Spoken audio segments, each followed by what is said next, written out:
Good morning and welcome to the Gribbly's Folly Community Garden and Massage Parlor, where I will be broadcasting your Sunday antisocial, that time each week when I smoke my pipe and complain about humanity while answering its questions. And I am hot off the press. This doesn't make any sense. It's not a press. It's not a press. I'm hot off the YouTube live stream. That just doesn't sound the same, does it? From live broadcasting the drawing of the winner of the 3rd anniversary giveaway, and that winner is...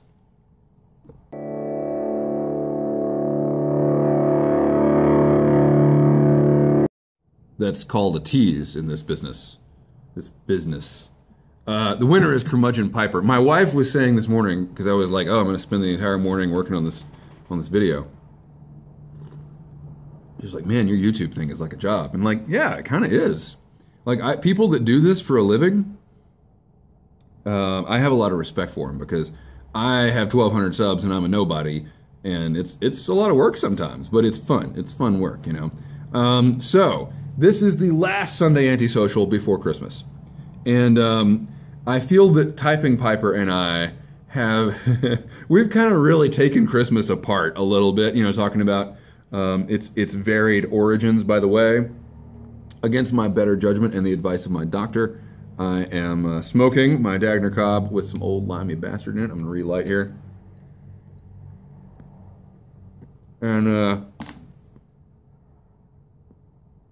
I just wanted to say about Christmas, because my in-laws just got into town. I've got some dear friends getting into town tonight. It's one of those things where, yeah, there might be nothing to it. Like, what does Christmas really mean in 2018? With the Black Friday stuff that I've talked about and all the religious stuff Typing Piper talks about. And, but the very fact that people get on the internet and complain about how it means nothing means that it means something. You know what I mean? There's something there. And I'm looking forward to it, and I hope you are too. Hope everyone has a great Christmas this year. Our Christmases are always, they're always a little risky. You know what I mean? There's always something going on, and that's always this year, or that's always this year. That's the case this year as well. Kiddo has a respiratory infection. He's on antibiotics. He's getting better. I, of course, am sick as hell, as I always am. My wife will be getting sick on the 23rd. That's when she always gets sick. As long as we stay out of the hospital, I will be happy. And even if we have to go to the hospital, well, I probably won't be happy if that happens. But, you know, we will carry on and be merry in spite of the situation on the ground. So, I announced this in my live stream, and I'm going to double announce it here. This is big news, y'all. This is a big deal. Are you ready? Are you ready? In 2019, I will publish 365 photos plus, more than 365 photos. As you may or may not know, I am a photographer. That's kind of my thing, and I have been shooting photos of my experiences in the woods for the last several years, and 2 years, and it's time for those photos to see the light of day. I had a little bit of a presence on a blog, and now I don't anymore. Gribbly'sFolly.com. You can go check that out if you want to. There's only a few things left up there because I took most of it down because it was all bad doomsaying predictions. Anyway, but I was putting photos up there for a while, and then I took those down because no one reads blogs, you know. And I bit the bullet, and I've decided to reactivate my Instagram account.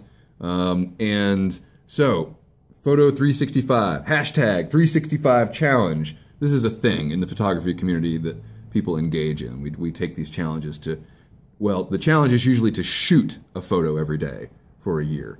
I'm not doing that. I can't keep that up. My challenge will be to post a photo every day for a year. So if I shoot 2 good photos in one day, I can get 2 days out of that. I think that's fair, given my regular job, my kid, and my YouTube job here. So go subscribe to @Gribley's Folly on Instagram. I'm going to do a whole other video about this project, so we won't talk about it too much now. But go subscribe to that. It's going to be awesome. I'm really excited about it. So, Lovejoy asks Gribbs, by the way, if you ever have a question about anything, the birds and the bees, the number of planets in the solar system, anything you want to know, personal questions, big questions, small questions, obscure questions, just leave a comment down below with the hashtag #AskGribbs, and I will answer any question. All right. Lovejoy says, can you speak from experience about an issue? Say you have 2 rods, each 10 feet long. Rod A has 5 segments and rod B has 9 segments. Which rod would be better to use? He's talking, of course, about fishing rods because I do a lot of fishing on the channel, and I have no experience about that. The rods that I have used, well, yeah, no, I don't have any experience because my fly rod, with the reel on it, like a mainstream fly fisherman or something, is a 2-section rod. I wish it were a 4-section rod so that it would be more compact. And then I might not have gone the Tenkara route. But my Tenkara rods, I don't know how many sections they have, but no 2 of them have the same number of sections or the same materials.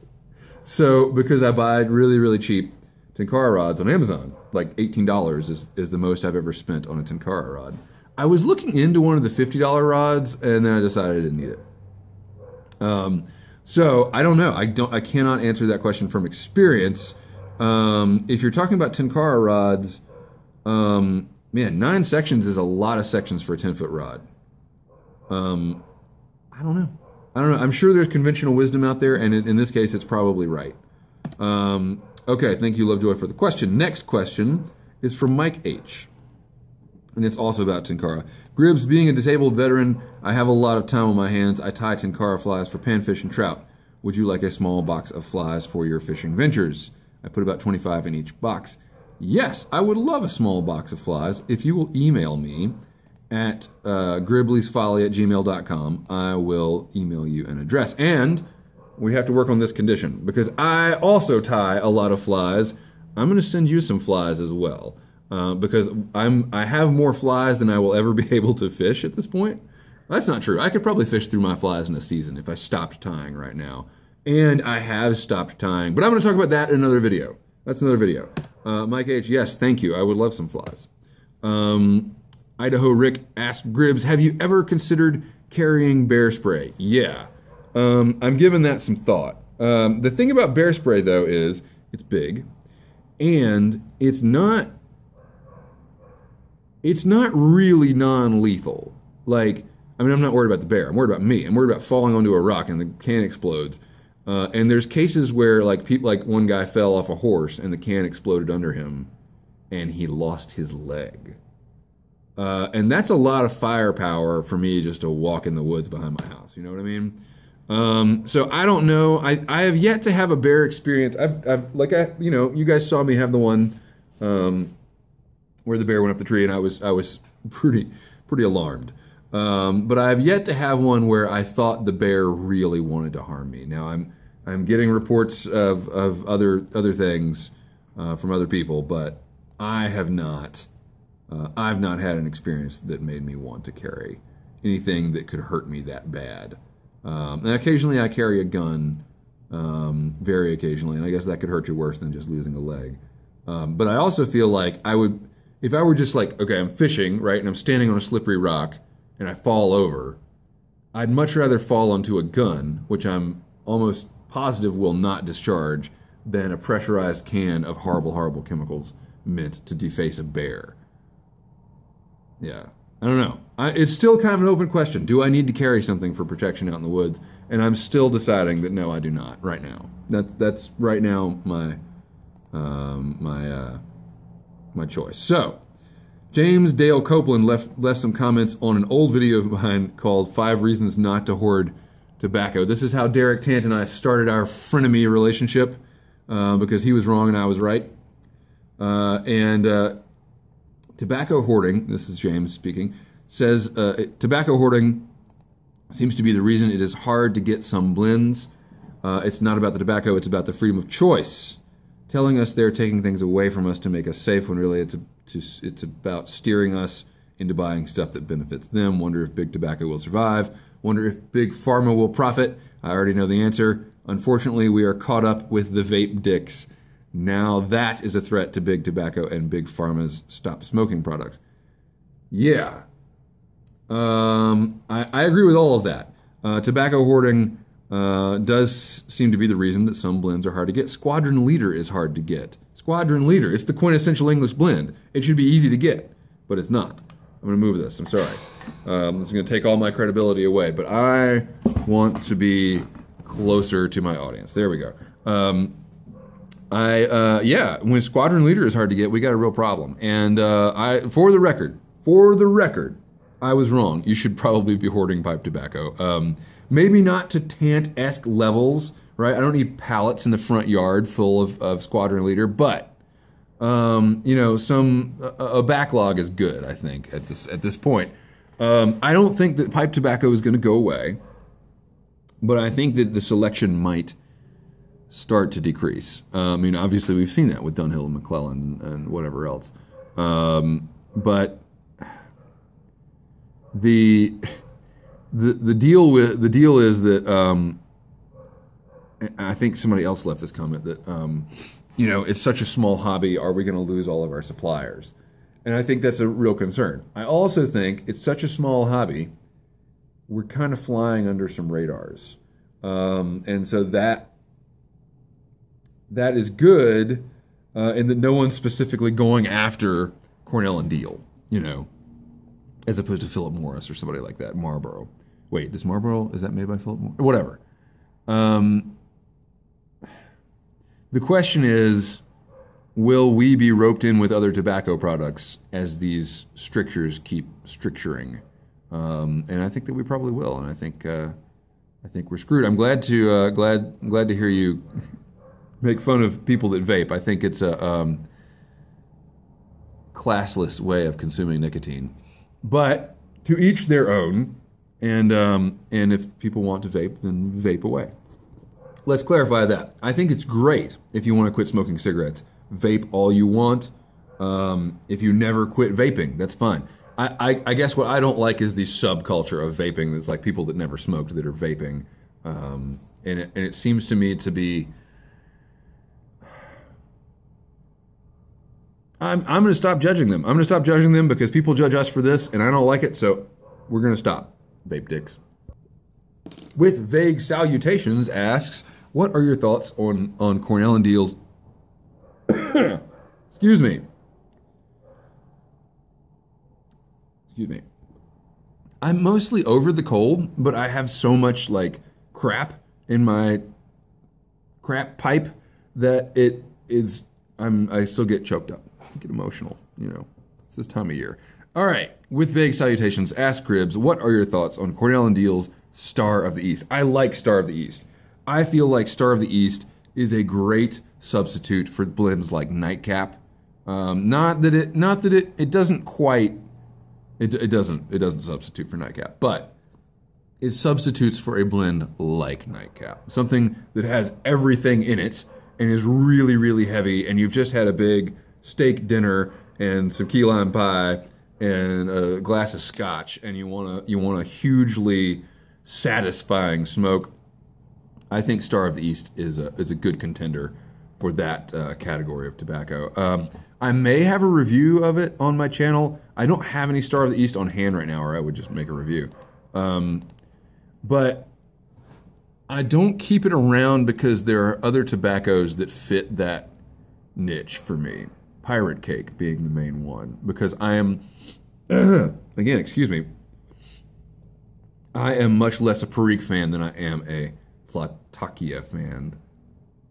Latakia, however you want to say it. I'm a big fan of the L word, not so much a fan of the P word. So blends with lots of different stuff in them. While I respect that they're out there, I prefer more focused blends. Derek Tant asks Gribbs, what brings you joy, whether it be big or small? This is a tough question.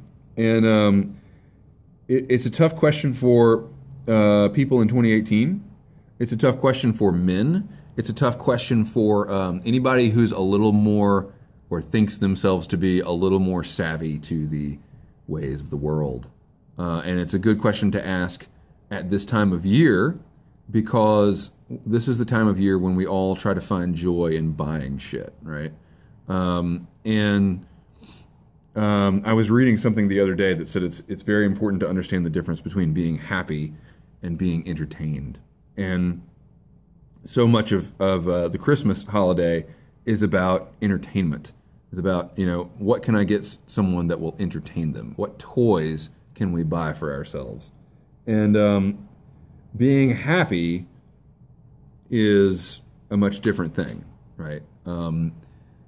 Because some of the happiest times in my life are when I'm not entertained. When I'm with, it's about who you're with rather than what you're doing. Having said that, happiness is not joy. I think that joy is not a sustainable state, right? Joy is a peak of happiness that is, by definition, out of the ordinary. And it's a state that I have trouble getting into. And I think a lot of us men who are reserved with our emotions have trouble. And so what I'll talk about are the ways in which I find myself experiencing joy now versus before I had a kid, before I started to consciously try to be a little more present with my emotions. And so the thing that brings me joy is my son. It can't be described to someone who doesn't have children. There's no way that I could ever communicate the amount of joy that I get from being with my son. And of course, I get plenty of joy from being with my wife and from other people as well. But those peak moments where you're like, I can't believe this is real, those come from being with my son mostly now. To make a comparison, it's like when you first fall in love with your spouse. That's kind of like, love is a slow burn. Infatuation is a blast furnace, right? It's like that. It's like you love your kid and you're not necessarily having a joyous moment when your kid is keeping you up at night because they're coughing their lungs out. But I find that there's so many moments in which I'm just like, this is something that I could not experience in any other way. So that's a big one. I think the small one is catching a fish. And I'll bring that up in a video coming up this week, where, you can be in a terrible mood and then you catch a fish and you're like, oh, maybe this day isn't so bad. I think that it's important to realize these things and to realize the difference between catching the fish and buying the fishing rod. All right, Danny Hicks asked Gribbs, have you ever attended the Christmas Jam? No, I have not. And what Danny Hicks is referring to is the Warren Haynes Christmas Jam here in Asheville, North Carolina. And it happens every year. It benefits charitable causes. Warren Haynes is an excellent musician. I have never met Warren, but I am friends with friends of Warren because of a place I used to work, and I have never been to a Christmas Jam. And every year I think, oh, maybe this will be the year I go to the Christmas Jam. But to be honest, I don't really like Warren's music. I think he's a great guy. He's a great musician. The friends of his that I know are great guys and incredible musicians. And I'm just not into that style of music is one thing. And also I don't like going to concerts, I guess. Although that's not true because I love going to concerts, but there's something about it that makes me not want to go. And maybe I should get over that and go next year. Y'all remind me next year. Leave a comment, Gribbs, hashtag Gribbs go to the Christmas Jam. Andy Walker asked Gribbs, do you think that Derek Tant needs to be making more videos? Of course I think that. Of course I think that. Or, since he is a busy guy, being the mayor and all, he could get a press secretary. But if you're not familiar with it, Derek is 1/3 of a podcast called Hey, We're Talking, and you should go over to his channel. I'm sure he has a link to it there. I don't have a link to it right now. And check that out. So if you need more Tant in your life, you can get it on the Hey We're Talking podcast. Beerbeard says, keep on searching for that heart of gold, Max. Beerbeard, what does a Neil Young song have in common with a hurricane? Everyone's glad when it's over. Beerbeard, ask Gribbs, could first world society survive the total and permanent withdrawal of internet access? Could we readjust to pre-internet ways? If you went back to the 1980s in America, would you judge that to be a first world country or a third world country? I mean, yes, it was a first world country at the time. It was the first world country at the time. But if you talk to someone today and you're like, you don't have cable, you don't have the internet, you don't have your car has no airbags. What's the difference between 1980s America and Cuba, other than communism? But I don't think we could survive. I think we could survive. I think the first couple of years would be hell on earth, wars, rumors of wars, that kind of thing. And then after that, we would not have the same standard of living that we do today. The internet is an incredible tool at the societal level. It's also very destructive at the individual level. But, and maybe there's something to that. But I kind of think that on balance, we're better off for the internet. Because look, we wouldn't even be able to exchange our musical opinions with each other if we didn't have the internet. How about that?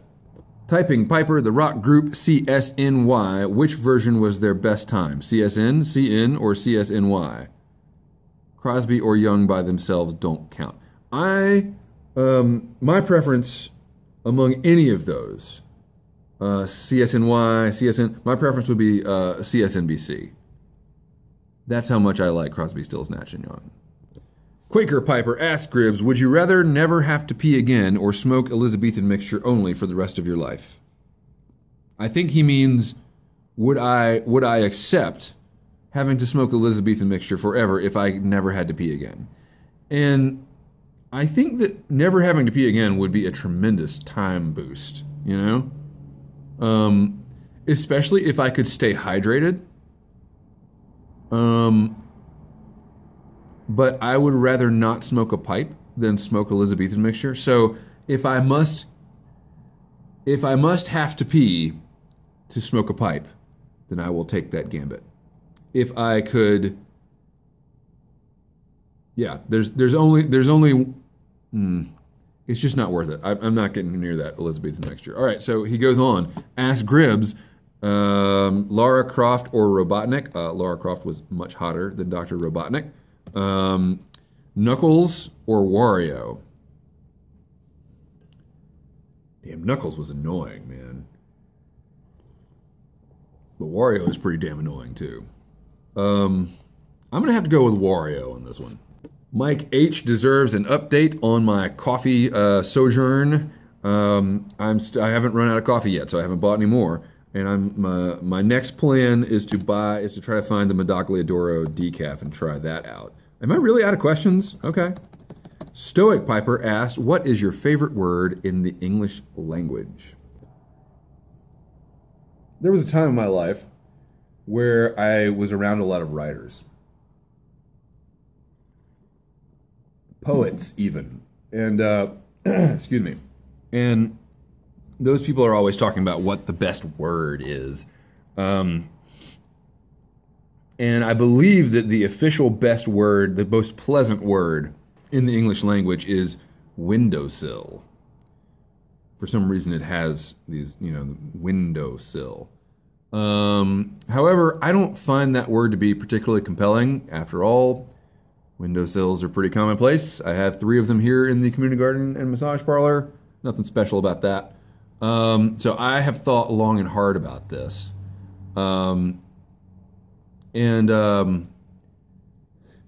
of the words that we have to narrow it down to one word. not a phrase, just one word. There's a word I used in my drawing of the 3rd anniversary GAW winner that comes up as a runner-up, right? Okay, this is the 2nd best word in the English language, and it is Actually, I think the best word in the English language is amoxicillin. It's a good one. All right, 2nd best word in the English language is veracity. Veracity. And the 1st best word in the English language is a 3-way tie. Brown sugar Pop-Tarts. Thank you for watching this Sunday Antisocial. And it's Christmas week now. Well, not really. It's still Saturday because I'm pre-recording this. And I got a lot to do. I haven't even started my Christmas shopping yet. So I better kind of maybe get on that today, tomorrow. I got to go out in the woods. I gotta do stuff. I've been cooped up in the house. But man, the plan is this. It's gonna be the first year, because my kid is 4 now, and so he's like starting to catch on to this Christmas thing. And it's gonna be the first year that we stay up late on Christmas Eve and put his presents out under the tree, and like, you know, put things together. I won't spill what we're getting him because he might watch this video. So, gossamer, that's a pretty good word. I looked up the best words in the English language. Insouciance, blithe nonchalance, labyrinthine, opulent, that is a good word. Opulent is a good word. Plethora, I don't like that one. I don't like that one either. Scintilla? Okay, so yeah, we're gonna stay up late Christmas Eve and put out his presents, and I'm excited about that. And then we've got family in town all week long, and there's going to be a bunch of other stuff. And I've kind of decided to quit working for the year. I have people asking me to do shoots, and it's so hard to schedule it at this time of year. And I think I might just say, look, let's shoot in the new year, because I need a break. I slept till 10 o'clock, till 10:30 this morning. And I feel so good today. I feel so good, and it just kind of hits home the idea that I'm run ragged, y'all. And so I'm really looking forward to taking some time off this week.